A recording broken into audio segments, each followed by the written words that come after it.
Good evening and welcome back to K-Red Reads. We are now on Chapter 25 of The Secret Garden. Chapter 25, The Curtain.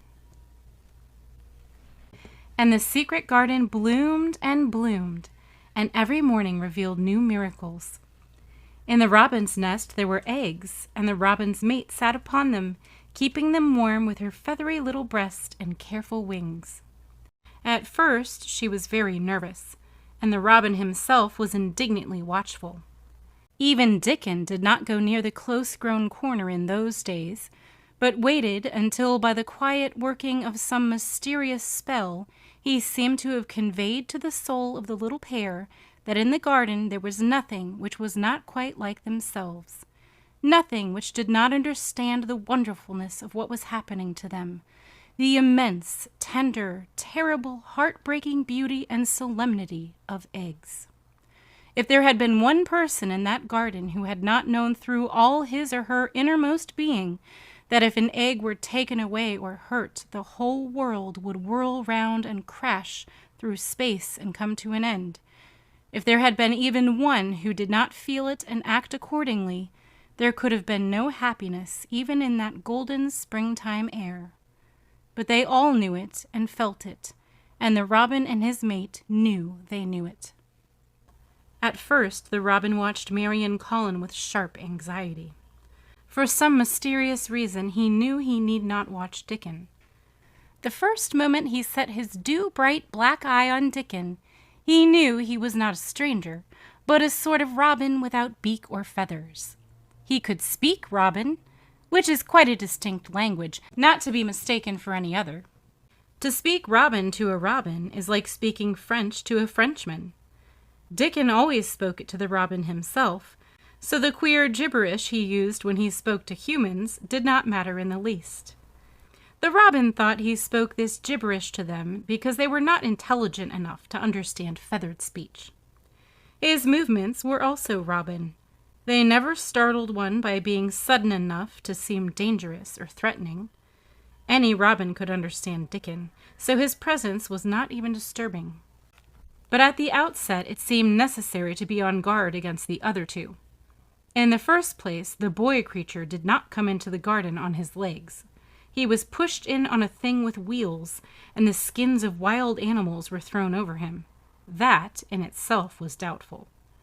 Then, when he began to stand up and move about, he did it in a queer, unaccustomed way, and the others seemed to have to help him. The robin used to secret himself in a bush and watch this anxiously, his head tilted first to one side and then on the other. He thought that the slow movements might mean that he was preparing to pounce, as cats do. When cats are preparing to pounce, they creep over the ground very slowly. The robin talked this over with his mate a great deal for a few days, but after that he decided not to speak of the subject because her terror was so great that he was afraid it might be injurious to the eggs. When the boy began to walk by himself and even to move more quickly, it was an immense relief. But for a long time, or it seemed a long time to the robin, he was a source of some anxiety. He did not act as the other humans did. He seemed very fond of walking, but he had a way of sitting or lying down for a while and then getting up in a disconcerting manner to begin again. One day, the robin remembered that when he himself had been made to learn to fly by his parents, he had done much the same sort of thing. He had taken short flights of a few yards and then had been obliged to rest. So it occurred to him that this boy was learning to fly, or rather to walk. He mentioned this to his mate, and when he told her that the eggs would probably conduct themselves in the same way after they were fledged, she was quite comforted, and even became eagerly interested, and derived great pleasure from watching the boy over the edge of her nest, though she always thought that the eggs would be much cleverer and learn more quickly. But then she said indulgently that humans were always more clumsy and slow than eggs, and most of them never seemed really to fully learn to fly at all. You never met them in the air or on tree tops. After a while, the boy began to move about as the others did, but all three of the children at times did unusual things. They would stand under the trees and move their arms and legs and heads about in a way which was neither walking nor running nor sitting down. They went through these movements at intervals every day, and the robin was never able to explain to his mate what they were doing or trying to do. He could only say that he was sure that the eggs would never flap about in such a manner. But as the boy who could speak robin fluently was doing the same thing with them, birds could be quite sure that the actions were not of a dangerous nature. Of course, neither the robin nor his mate had ever heard of the champion wrestler Bob Haworth and his exercises for making the muscles stand out like lumps. Robins are not like human beings. Their muscles are always exercised from the first, and so they develop themselves in a natural manner. If you have to fly about to find every meal you eat, your muscles do not become atrophied. Atrophied means wasted away through want of use. When the boy was walking and running about and digging and weeding like the others, the nest in the corner was brooded over by a great peace and content. Fears for the eggs became things of the past. Knowing that your eggs were as safe as if they were locked in a bank vault, and the fact that you could watch so many curious things going on, made sitting a most entertaining occupation. On wet days, the egg's mother sometimes felt even a little dull because the children did not come into the garden. But even on wet days, it could not be said that Mary and Colin were dull. One morning, when the rain streamed down unceasingly, and Colin was beginning to feel a little restive, as he was obliged to remain on his sofa because it was not safe to get up and walk about, Mary had an inspiration.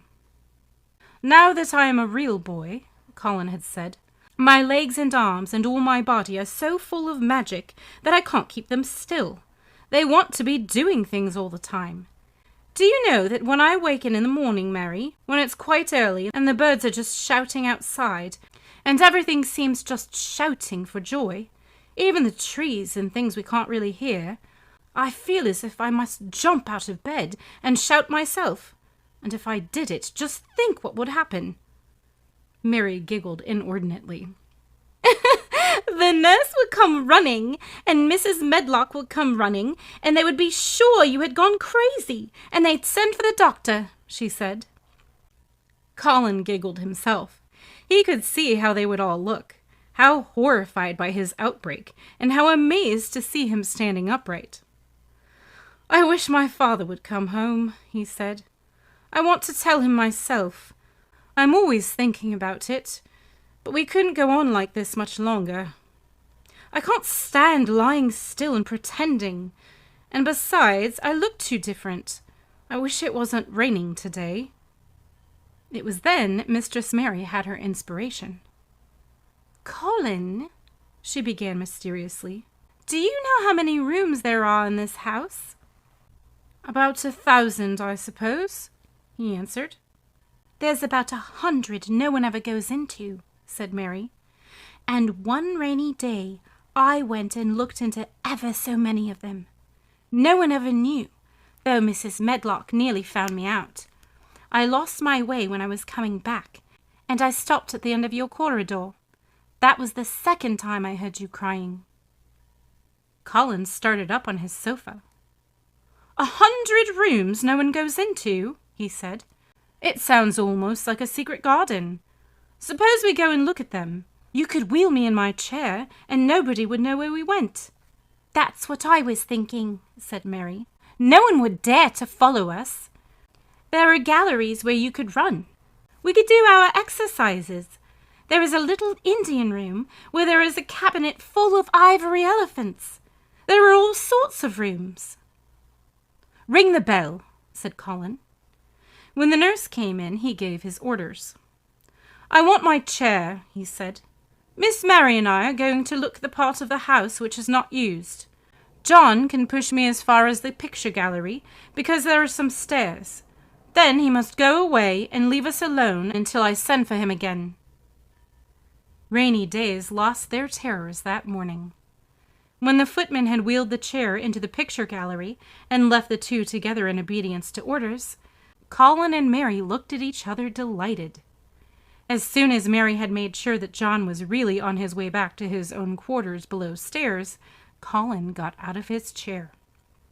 "I am going to run from one end of the gallery to the other," he said, "and then I'm going to jump. And then we will do Bob Howarth's exercises." And they did all these things and many others. They looked at the portraits and found the plain little girl dressed in green brocade and holding the parrot on her finger. "All these," said Colin, "must be my relations. They lived a long time ago. That parrot one, I believe, is one of my great-great-great-great-aunts. She looks rather like you, Mary. Not as you look now, but as you looked when you came here. Now you are a great deal fatter and better looking." "So are you," said Mary, and they both laughed. They went to the Indian room and amused themselves with the ivory elephants. They found the rose-colored brocade boudoir and the hole in the cushion the mouse had left. But the mice had grown up and run away, and the hole was empty. They saw more rooms and made more discoveries than Mary had made on her first pilgrimage. They found new corridors and corners and flights of steps, and new old pictures they liked, and weird old things they did not know the use of. It was a curiously entertaining morning, and the feeling of wandering about in the same house with other people, but at the same time feeling as if one were miles away from them, was a fascinating thing. "I'm glad we came," Colin said. "I never knew I lived in such a big, queer old place. I like it. We will ramble about every rainy day. We shall always be finding new, queer corners and things." That morning they had found, among other things, such good appetites that when they returned to Colin's room, it was not possible to send the luncheon away untouched. When the nurse carried the tray downstairs, she slapped it down on the kitchen dresser so that Mrs. Loomis, the cook, could see the highly polished dishes and plates. "Look at that," she said. "This is a house of mystery, and those two children are the greatest mysteries in it." "If they keep that up every day," said the strong young footman John, "there'd be no small wonder that he weighs twice as much today as he did a month ago. I should have to give up my place in time for fear of doing my muscles an injury." That afternoon Mary noticed that something new had happened in Colin's room. She had noticed it the day before, but had said nothing because she thought the change might have been made by chance. She said nothing today, but she sat and looked fixedly at the picture over the mantel. She could look at it because the curtain hadn't been drawn aside. That was the change she noticed. "I know what you want me to tell you," said Colin, after she had stared a few minutes. "I always know when you want me to tell you something. You are wondering why the curtain is drawn back. I'm going to keep it like that." "Why?" asked Mary. "Because it doesn't make me angry any more to see her laughing. I wakened when it was bright moonlight 2 nights ago, and felt as if the magic was filling the room and making everything so splendid that I couldn't lie still. I got up and looked out the window. The room was quite light, and there was a patch of moonlight on the curtain, and somehow that made me go and pull the cord. She looked right down at me, as if she were laughing because she was glad I was standing there. It made me like to look at her. I want to see her laughing like that all the time. I think she must have been a sort of magic person, perhaps." "You are so like her now that sometimes I think perhaps you are her ghost made into a boy." The idea seemed to impress Colin. He thought it over and then answered her slowly. "If I were her ghost, my father would be fond of me," he said. "Do you want him to be fond of you?" inquired Mary. "I used to hate it because he was not fond of me. If he grew fond of me, I think I should tell him about the magic. It might make him more cheerful." The end. If you like these videos, click like and subscribe for more. And come back again next time for chapter 26. Good night.